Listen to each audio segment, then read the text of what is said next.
Good morning, everyone. I'm Jessica Kim Cohen, a reporter at GenomeWeb, and I'll be your moderator today. The title of today's webinar is Panel Talk, PGX Testing Developments and Future Directions, and is sponsored by Agena Bioscience. Our speakers are Bronwyn Ramey, Director of Precision Medicine at LetsGetChecked, Vicky Pratt, Director of Scientific Affairs for Pharmacogenetics at Agena Bioscience, and Glenn Sawyer, Associate Director of Clinical Genetics at Agena Bioscience. You may type in a question at any time during the webinar. You can do this through the Q&A panel, which appears on the right side of the webinar presentation. If you look to the bottom tray of your window, there are a series of widgets to enhance your webinar experience. And with that, I'll turn it over to Glenn Sawyer.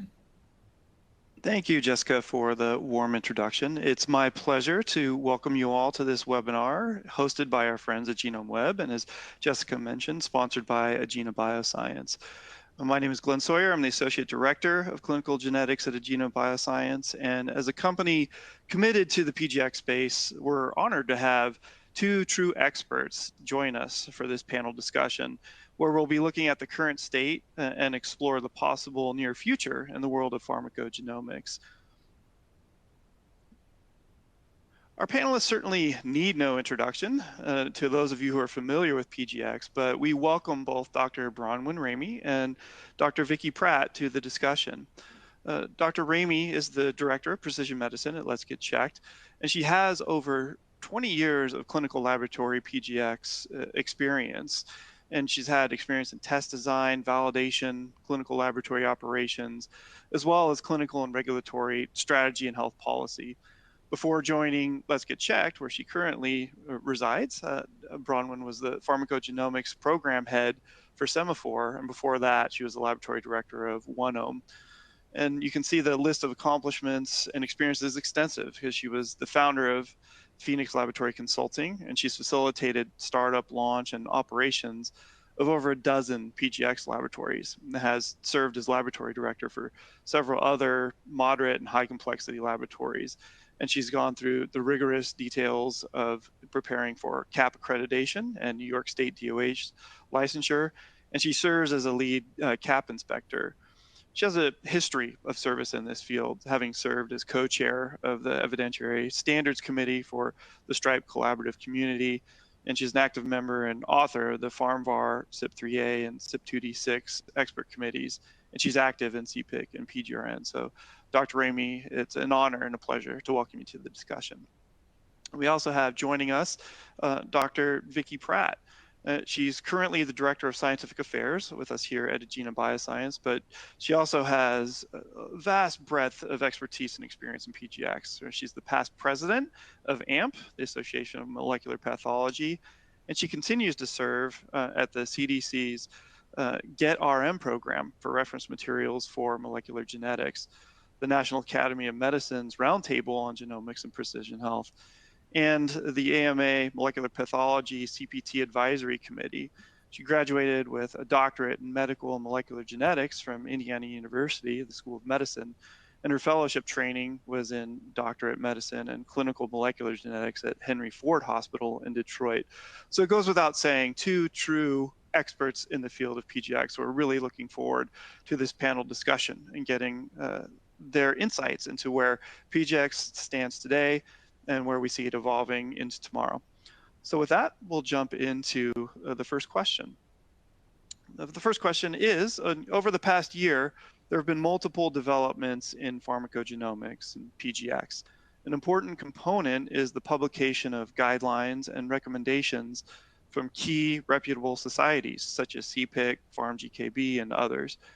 Can you speak to the importance of establishing guidelines, the needs for supporting evidence, and their potential impact on PGX testing? And Dr. Ramey, we'll start with you.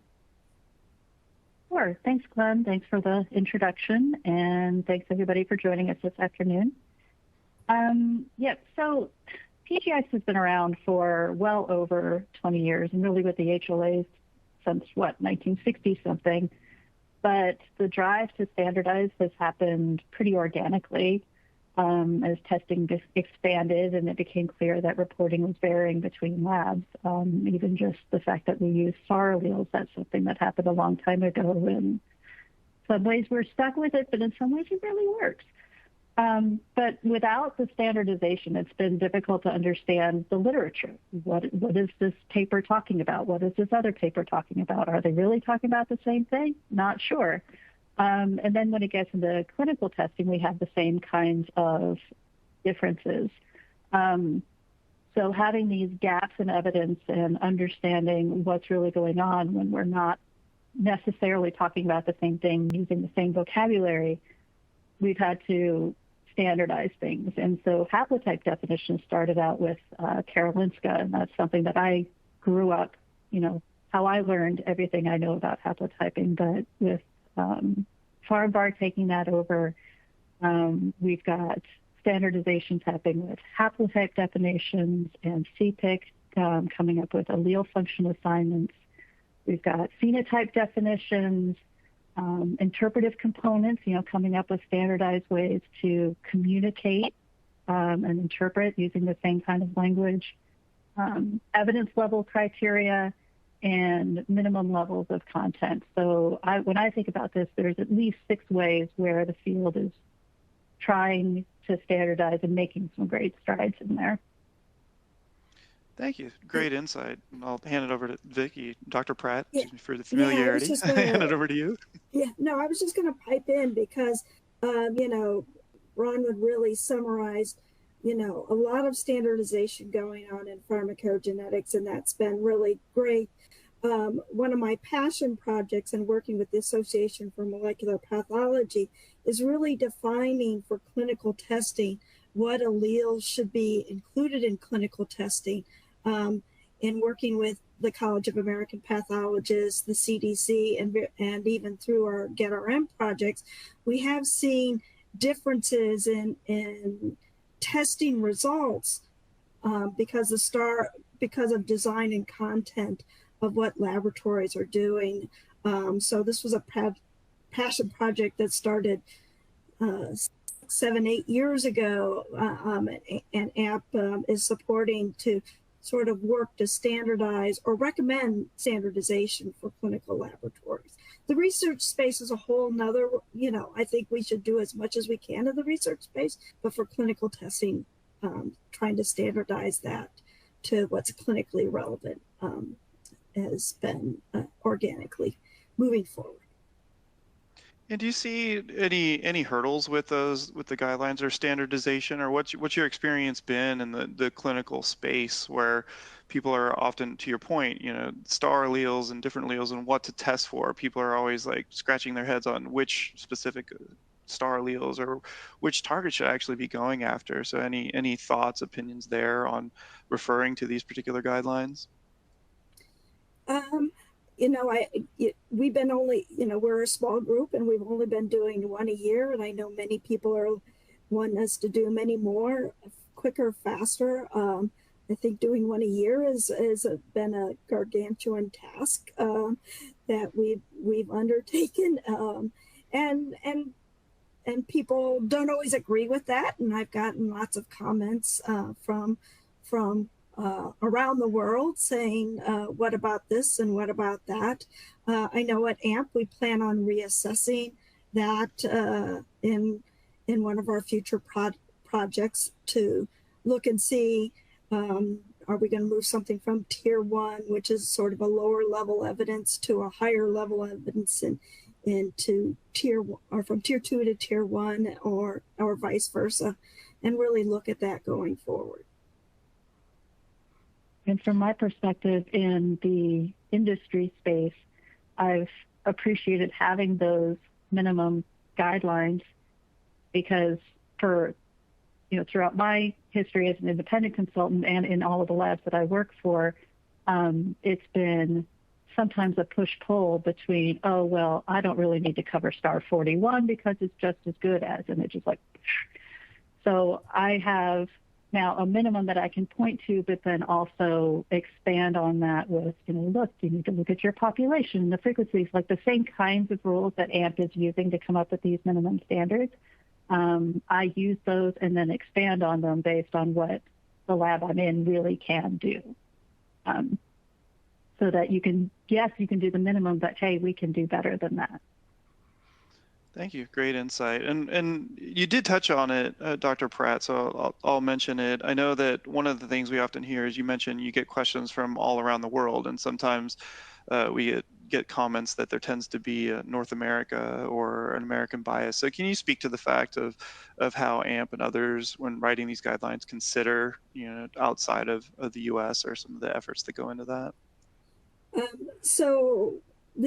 For our AMP work group, we actually use data that's curated by Farm GKB and CPIC to look at that data, especially when there's star alleles. There's a lot of differences in residual risk or what gets put in the star 1 bucket for what's being tested, what the research is doing. We do try to make sure it's pan-ethnic, that it covers all ethnicities throughout the world. But we also know that we're lacking some information in rare populations in South America, Central America, and elsewhere, that we may not have really good information on allele frequencies.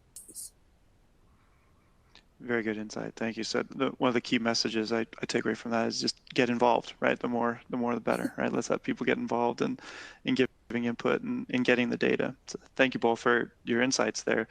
That leads us to question number 2.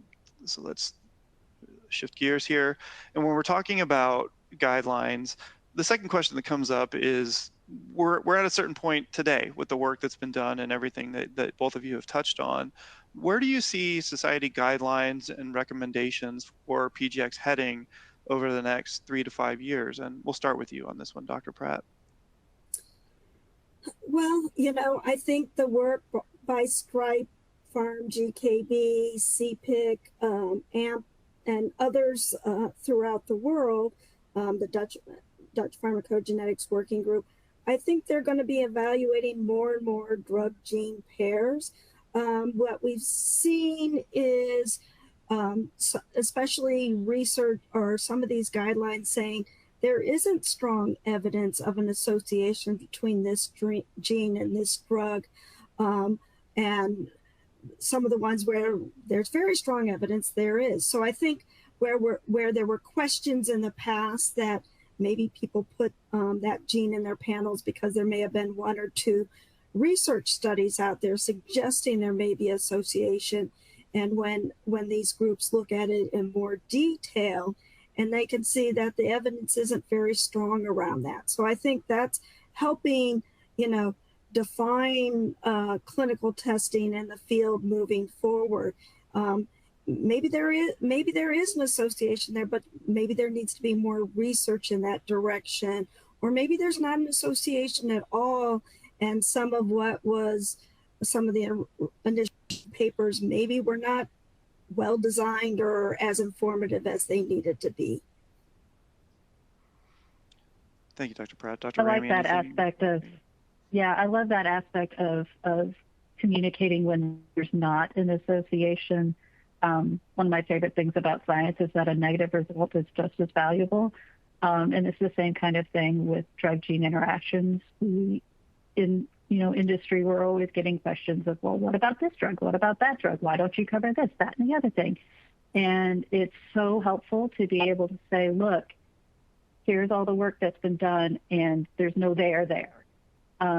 So having that evidence to say we don't have enough evidence to support something is almost just as valuable to me as having evidence of strong associations, because as much information as I can give to our providers, the better, including those things where we don't actually have evidence. Very good, thank you. And I agree. Like, one of the questions, or one of the things that I often hear, one of the criticisms of PGX is just that, like you said, evidence. Where, a decade ago there were these favorite target genes, people saying, hey, these are important, but then that shifts over time because there wasn't strong evidence there where we thought maybe those would be good targets. But What do you think of that? Where I've started to see over the past couple of years where with these societies and with these guidelines that are coming out, we are having more and more of that strong supporting evidence. And I see a trend, a shift towards that where it is, we're getting better recommendations, better guidelines because of that evidence. Would you agree with that statement, or any thoughts on that? I do. I think sometimes things like PGX, I've heard, Wild West and things like that, and it's just the process of science. As you learn more, and you know more, and you learn what you don't know. And I think that's part of the organic growth. But since we're also trying to provide clinically relevant results to people, we have to find that balance between our scientist hat, where we want to look at all the things and know all the things and convey all of the little details, when for patient care, we really need to be conveying just what's most important and what we can most confidently say. And so the more standards that come out, the more help we have on that. And I'm also looking forward to some guidelines on how better to perform clinical studies, because we can all point to some clinical studies, and some of them, oh, well, that outcome looks good, but were they really asking the right question? And some of the studies where the outcomes didn't look so good, yeah, but were they asking the right questions? And so I think that's another space where we need to have really solid ideas and agreement in the field about what questions we need to ask, how we're going to ask them, so that we really have something that we can point to and have confidence in. And I think that goes back to study design and how this, and recruiting the right patients. If we look at some of the early warfarin studies, the tests they only tested in those studies variants more common in white people, and they could see that these studies didn't work in people of other ethnicities, and the study designs weren't. But it's this rapidly evolving knowledge. I mean, we see it in genetics all the time. Yeah. Pharmacogenetics is part of that. We're adding that drug in, where we're learning more about the genes, we're learning more about the variants, we're learning more about the biology of the genes and the variants and their interactions with drug-drug interactions, drug-gene interactions, and other things that are going on. It's just, it's part of the area that we're in. It's just very rapidly evolving. Agreed. And like you've both stated, I think, when it comes down to study design and the evidence, and that's going to lead to better guidelines and more recommendations in the coming years as we continue to evolve rapidly in the area of PGX and genetics in general. Thank you both. Leads us to the third question. So the next question that we have is, where has PGX testing, in your opinion, had the greatest impact up to this point? And where do you think PGX testing will have the greatest impact in the near-term future? Specific disease areas, your experience, where do you feel it's had the most impact now, and then where it's headed in the future? And we'll start with you on this one, Dr. Ramey. So a couple of stories stick out in my mind, and I don't know if they're as impactful as I'd like them to be, but one of them is the example in the UK of antibiotic-induced hearing loss and the testing that's been happening there, and now it's being rolled out nationally. I think that kind of effort it's huge, and it shows where we can really have an impact. And in this case, it's on millions of children. Another one is DPYD, which gets a lot of ink spilled on that. It's extremely important, and we all know it, but then we've got arguments between payers and practice guidelines and all of the other parties where nobody can agree to that we actually need to do this. So that's one where we know we have a major impact on life, saving lives, but we need that impact to be translated into practice and being able to actually do something about it. And, psychiatry has gotten a lot of attention too in PGX. And I think it has great uptake because it's a great story. But I think the impact isn't as strong as it could be if we were, as it would be for something like the genes that are associated with cardiology and taking care of historically underserved populations, right? Populations where cardiovascular disease is vastly overrepresented and adverse events are vastly overrepresented in these populations, and they're also not being served by pharmacogenetics, but pharmacogenetics in those populations could have a huge effect. And, CYP2C9, star 8, and star 11, if you're not testing for those two, you're misrepresenting phenotype in up to 11% of Black patients. Right, so that's where we have this potential, huge potential, and we haven't grabbed that potential yet, and I think we need to. And I'm just going to add in, back to the pediatric population, the kids with in oncology for ALL, pretty much right now standard of care is every child with ALL gets TPMT and mid-T15 testing. So that's paid by insurance, and every child with that is getting it. When I was at the university, at least at my institution, and it was rolled out throughout this entire state, that anybody that was getting a stent was getting 2C19 testing. And if they were going home on ticagrelor and they could take clopidogrel, they were switched to clopidogrel, which was a lower cost medication and saving to the health system. But I don't know that that's throughout all the U.S. or even elsewhere. But at least where I was, that was one of sort of the standard of care where we saw really wins for our healthcare institution. Thank you both for that insight. I think that's the big gap. We need that universal coverage. We need that recognition, and for it to happen everywhere. It's been proven enough in small, yet it's definitely not happening here in Kentucky. I can guarantee that. We need that universal coverage and that universal recognition, because otherwise we're just perpetuating healthcare disparities.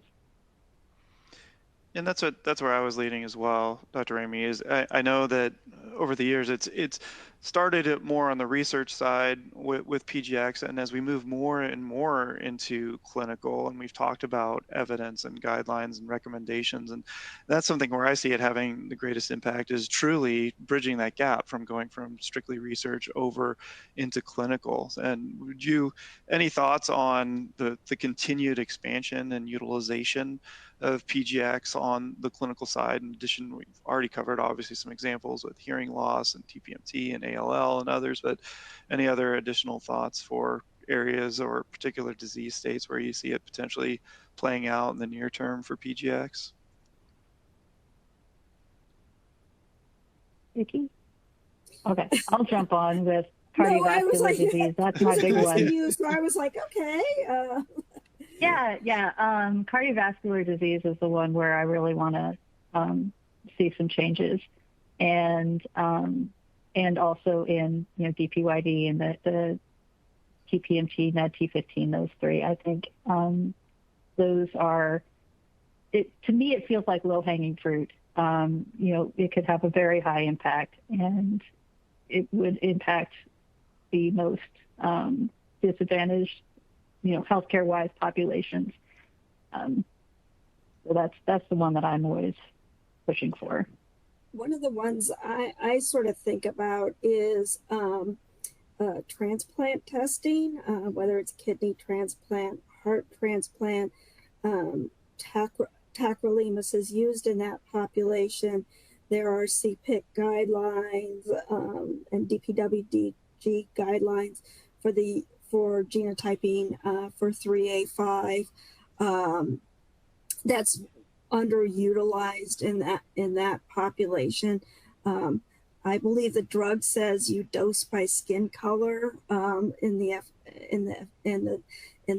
label of the drug, where genotyping is a much more discrete and it doesn't matter what your skin color it is. It matters on what your DNA results are on how to dose the drug.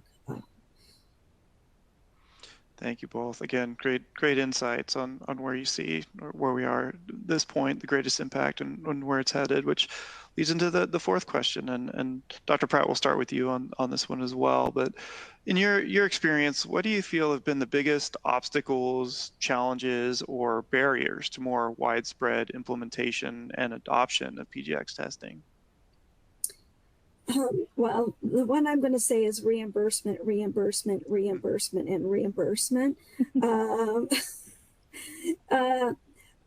Well, you know, in my experience in working in large reference laboratories and even in my academic career, most of it is sort of single gene drug pair sort of testing. And while some of them got reimbursed, many did not get reimbursed. Panel testing, which if there's an appropriate healthcare system that can handle the results can be utilized over and over again, and most of those are not covered generally, and that was clinically was still sort of minor percentage of the testing that was performed.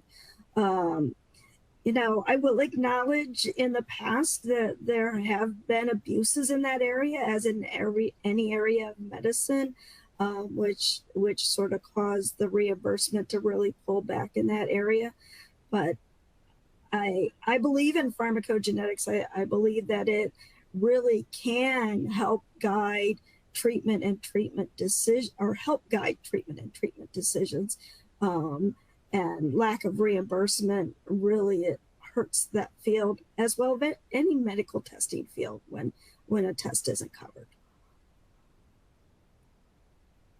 I'm really surprised you didn't mention reimbursement, because I think that's really the most important thing. I think, you know, in the approach, given the history, and then now the approach is one payer at a time, trying to convince one payer at a time, and really none of them wants to be first. Nobody wants to be first. You don't want to be the first one to stick your neck out. And what I like is, such as California's approach, where you're going to say, nope, it's just covered. Of course, it's Medi-Cal, but still, you know, if it became a blanket thing, then nobody could worry about being the first. Hey, it's just a cover. It's just covered. You know, it's your well woman exam. It's your well child exam. You know, it's just the thing you do. Then we can get past this. It's perverse incentives all the way down. That's what our healthcare system is, really. And I think that's what's causing this massive disconnect. And it's just, if everybody did it, it would be so much easier and cheaper. I also think there's still many physicians in the healthcare that don't understand pharmacogenetics. Then the nomenclature is sort of, what's this star allele? What does this mean? And I think CPIC has gone along to sort of standardize terms, and it's not necessarily what that star allele means, but it's really how you treat that patient. What is that phenotype? What is that metabolizer sense? Is it a normal metabolizer and they can normally take drugs, or maybe it's a reduced, and then the physician's like, well, do I increase the dose, avoid the dose, not do anything at all? And I think that a lot of what CPIC, PharmGKB, and others have done is really sort of try to sort of standardize that term and help on that learning curve. But there's still a lot of physicians that have never heard of CPIC. They've never heard of PharmGKB. They don't know how to dose the patient, which it becomes confusing and provides an obstacle. Like if it's too difficult, nobody wants to deal with it and not worry about it. No, And as laboratorians, we can't just tell them what to do. So we're trying to convey this incredibly complex information to somebody who really is just tell me what to do. I think that's where pharmacists can be a huge help. And you both have read my mind. I was going to ask, I'm surprised that neither of you mentioned reimbursement, and maybe that's a topic we can touch on a little bit later. But you read my mind as the challenges of education, right? Education of physicians, and you mentioned pharmacists. And I'm curious too as to both of your thoughts on how we can increase that education, right? I know as they're going through their medical programs, with genetics being rapidly evolving, new, changing, not everyone has that exposure or that knowledge with genetics. So any thoughts on other ways that we can increase that awareness amongst physicians for PGX and genetics in general? I think a learning healthcare system is really the way to go, because I don't expect every physician out there to be an expert in pharmacogenetics like Bronwyn and I are, and many others in the field, but in a learning healthcare system, if there's discrete results in there, and I do know there's pop-up and then there's a pop-up, well, based on this person's pharmacogenetic results, you should avoid this drug, or you should increase the dose or decrease the dose, or act appropriately. And there can be some learning around that or understanding around that to help educate the physicians. But it requires a huge investment of making sure that the results are discrete. There's pop-ups, and there is pop-up fatigue is a problem in the healthcare system right now, that there's so many pop-up that the physicians sort of blow by them and just want to get to taking care of the patient and not learning about that. And any thoughts on, I know I see in the questions as well, and something that the group of us have talked about is, we're passionate. We believe in PGX, and we see how it can be helpful. But that education is a key piece. But one of the hurdles I often see is, as you've mentioned, getting paid. But how do we get that recognition? And really, what are your thoughts on potential, health economics, right? Health economic studies, how we can show that value of PGX by having more studies, because there have been some, and I think that they're powerful, but what are your thoughts on the need for more or different health economic studies to prove the value of PGX? I think that's sort of and I'm going to sort of jump in, I think that's a bit of a double-edged sword, because I've heard a lot of people say, well, let's look at the health economics. And I think about like an HCV drug. There is no health economics around this HCV drug that costs millions of dollars. And I don't know how much it really costs, but it costs an exorbitant amount of money, and it essentially cures somebody of HCV. Nobody's looking at the health economics of that for curing somebody. I think if the clinical validity is there, that says that doing a pharmacogenetic test has a really good positive and negative predictive value for whatever drug gene pair there is, then maybe the health economics helps with that, of saving qualities or saving healthcare dollars. But again, if there's a health economic study, many ones I've been involved in, the physician didn't even follow the recommendations.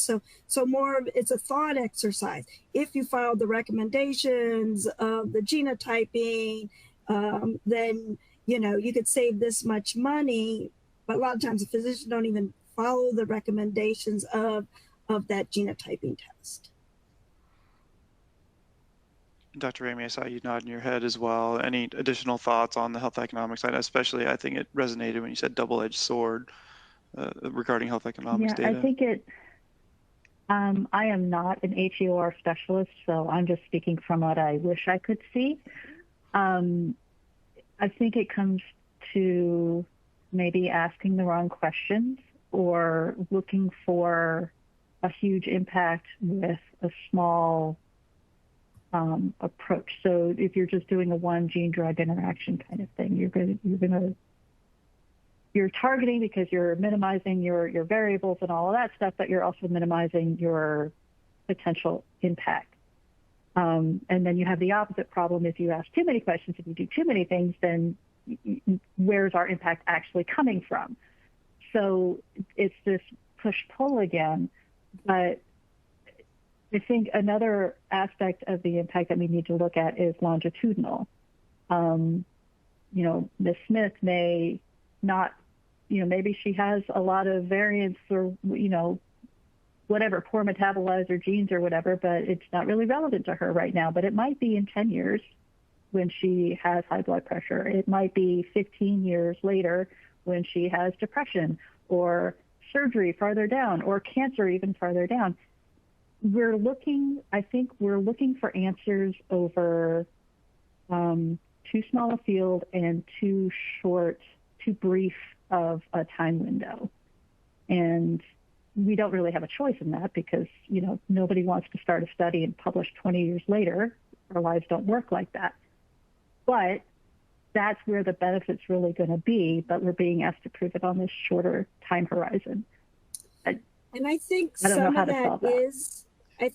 that is, and I mean, I totally agree with Bronwyn, is that, again, we believe in, we're passionate about pharmacogenetics. We believe in it, but at least in the U.S., many people change insurance I think it's 3 years is the average.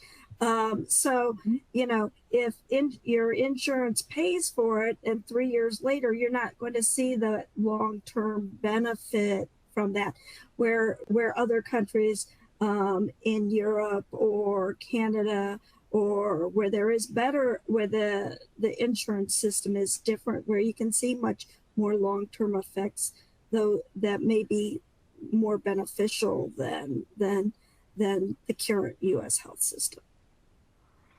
Thank you both. That was very insightful. Appreciate the input there on that particular question, as we know that there are obstacles and challenges, but it's also encouraging, which leads to the next question, the fact that there have been many recent developments that are leading to increased interest and awareness in PGX. So what excites you most about the trajectory of pharmacogenomics? And we'll start with you, Dr. Ramey.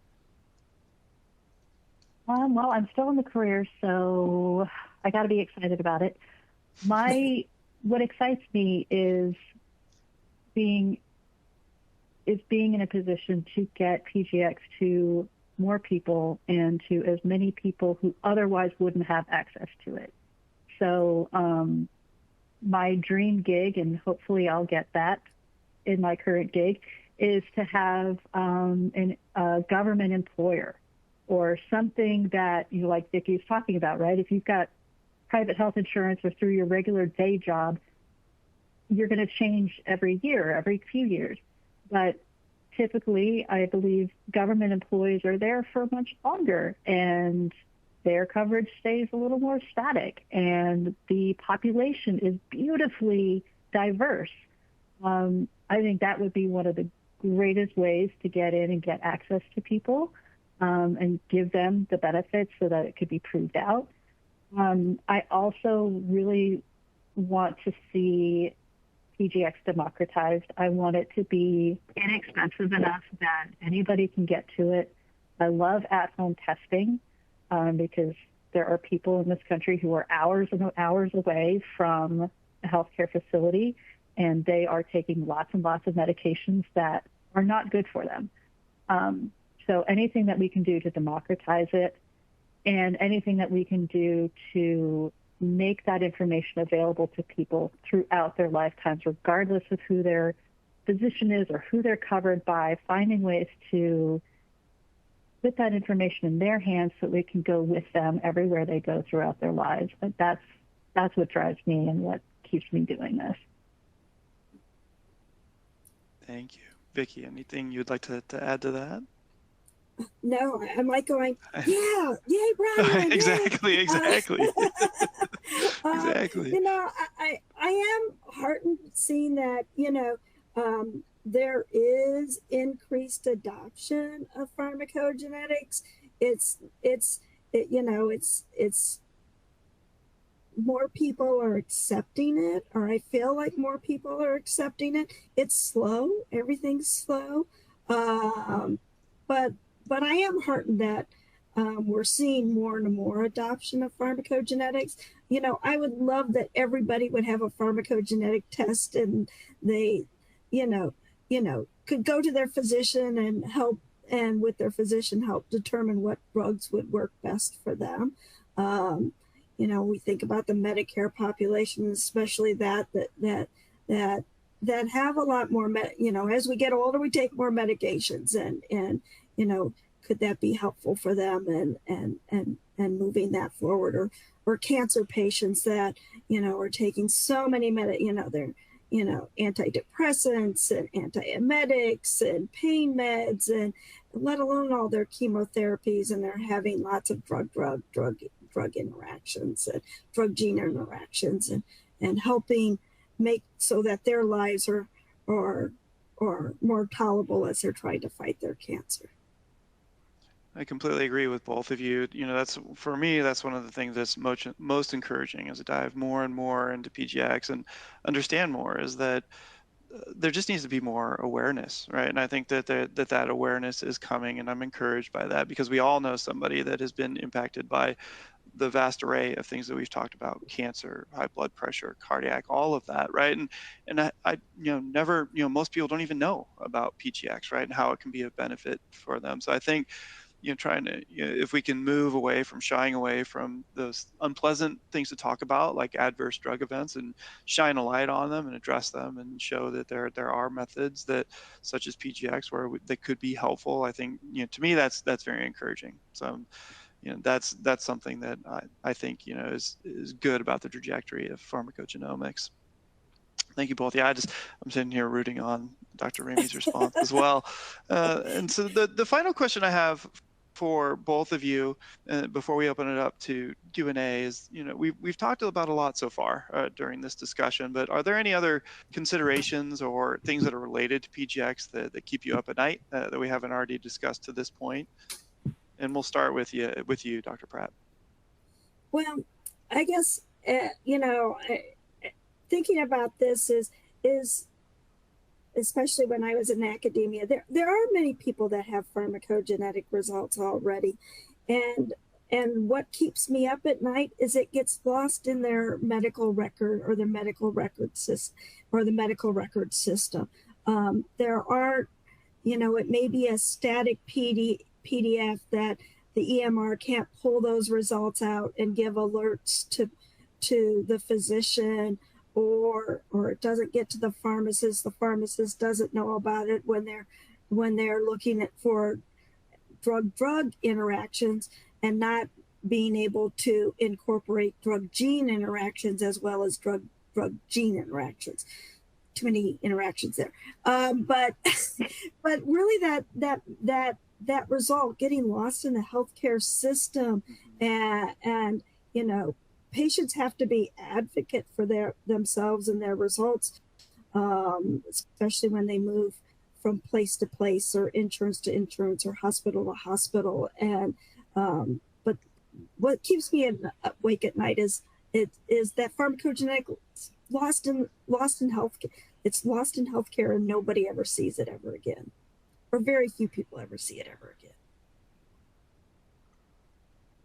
Thank you, Dr. Pratt. Dr. Ramey, anything? That's very similar to what bugs me. I'm always thinking about how to make that happen. We typically put out a PDF report, and historically it's getting better somewhere. It depends on where you are, but you put out a PDF report and you say, "See you later." So not only does it get lost in the shuffle, but that patient might find a different provider who might understand it less or more or differently, or their providers weren't talking to each other. In addition to democratizing it, I want to find a way to make it easy, as easy as you can make something as complex as PGX. And that's the kind of thing that I sort of noodle on and try to figure out when I'm trying to fall asleep at night is how do we make that happen? And how do you make that happen in a way, because, in industry, it actually has to make business sense too. So we have to find that balance.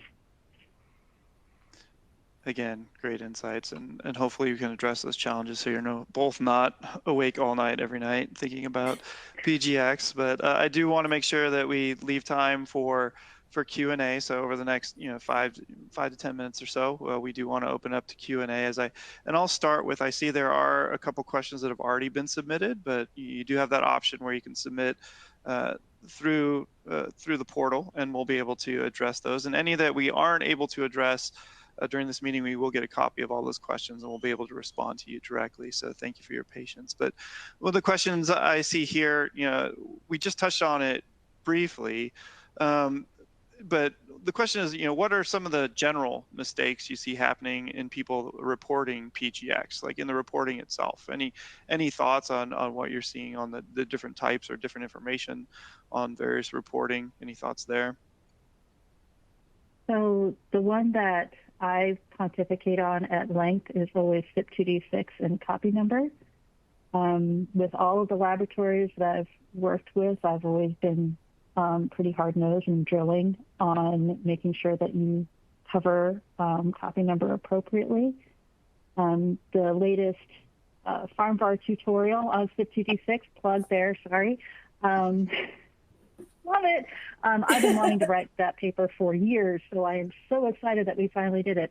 But typically, most labs, you go into a lab, and back in the day when it's like, hey, let's make bank doing PGX, a lot of labs were trying to get into this, and they had no idea what they were doing. And CYP2D6 is hard. So any lab that I'm going to go into when I'm, before as an independent or doing due diligence for reference labs or anything like that, I want to know how well you do CYP2D6. And if you mess that up, I'm sorry. So that's like my touchstone. And it's the hardest one because it is complicated, and nerds like me can get into it and understand it. I'm a 2D6 nerd. Yes, nerds like us. I didn't want to speak for you and call you a nerd, but if you like Sudoku, you can do CYP2D6. But you've got to understand it, and you can't be cavalier about it because it makes a difference. It really makes a clinical difference, and that's where I see most of the mistakes happening. And I would agree. And I think as in our AMP working group, 2D6 definitely was the most difficult gene to put guidelines around. The other genes, copy number variants are not as well characterized as 2D6. They do occur, and looking at the frequency around some of that will be important in the future. But if you can't nail 2D6 down, that's scary. Yeah, great insights from a fellow nerd to other nerds. I appreciate it. Good stuff. And I got my streak going on Sudoku, so trying to keep that up. Another thing that we have is another question that we did receive is that we obviously throughout the course of this discussion we've heard a lot about CPIC, PharmGKB, and the various guidelines.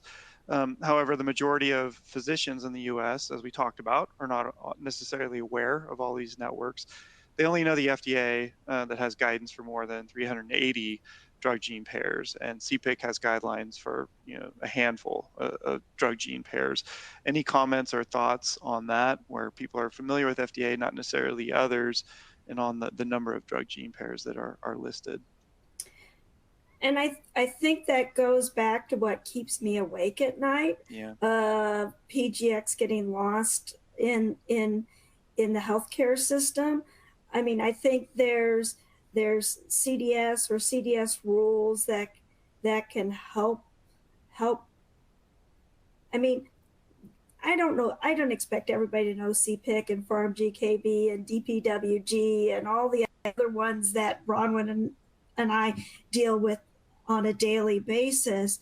But if the healthcare system I mean, just as I don't expect to know everything that goes on and everything else, but if the healthcare system can inform physicians based on that curated information of how to dose the patient, then using that information, the physician could go forward. They don't have to know all the details of, you know, how the sausage was made. They just need to know, how do I need to dose? And if you can rely on that as well as the FDA label, then, I mean, most FDA labels don't really tell you how to dose the patient that much either, which is where CPIC came and DPWG sort of came into the picture.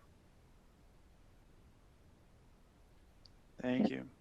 Dr. Ramey, any additional thoughts on that? Nope, got nothing to add on that one. 100% Vicky.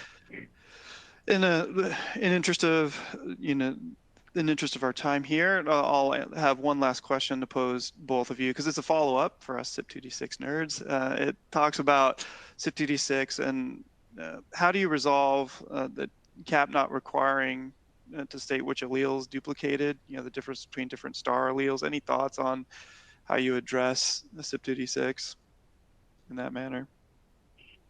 Does the question make sense? I'm sorry if I'm butchering it. It does. I'm remembering a few years ago when we had a CAP survey, and then I opened my mouth at our CPIC meeting about consensus not always being correct when finding hybrids and copy number differences. In my experience with lots and lots of PGX platforms, none of them yet are very good at calling out which allele is duplicated automatically. There are some that are trying, and on lots of platforms you can do it, but it requires a human brain. It requires that lab director, or somebody with that level of knowledge and experience in the gene to figure it out. And we've detailed some of this, again, in that CYP2D6 tutorial, sorry, but it's in there.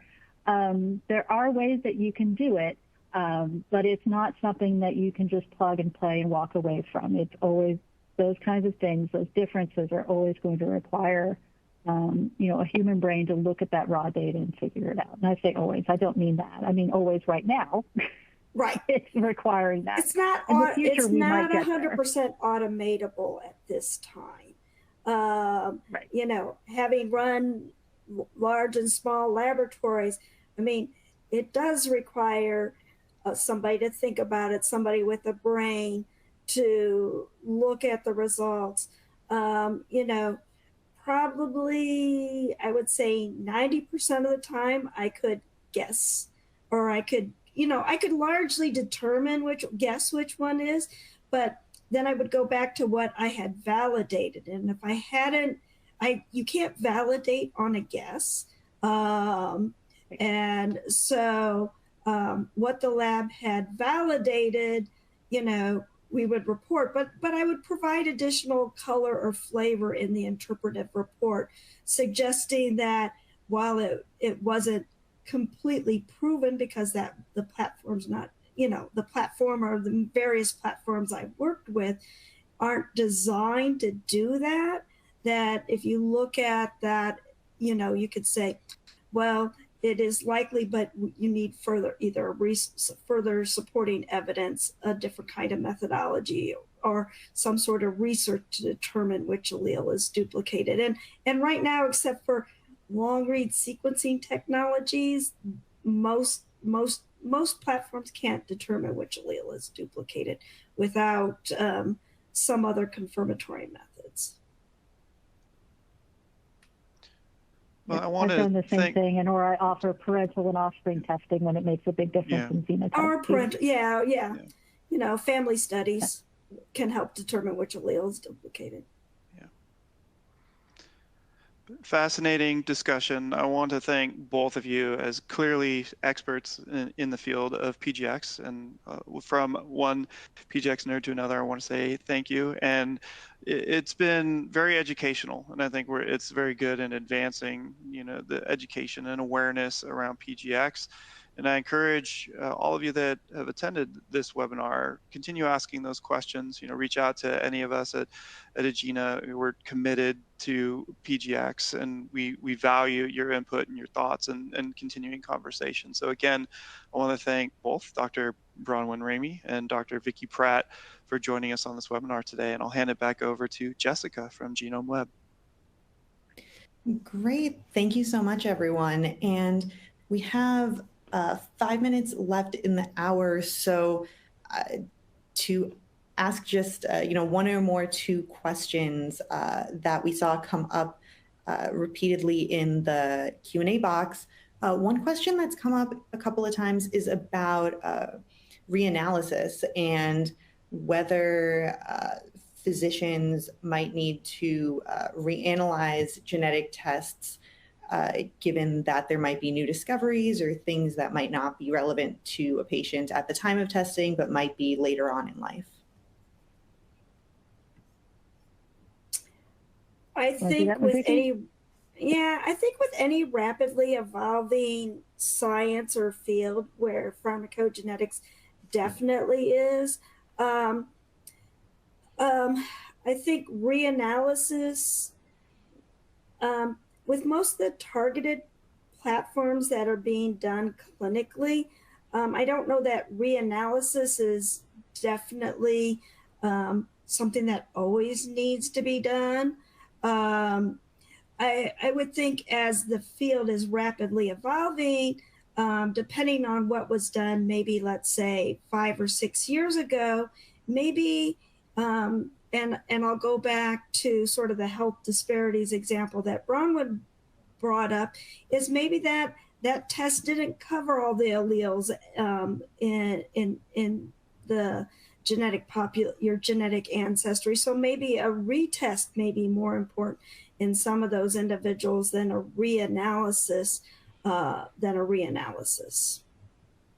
especially if like you're a star one for something.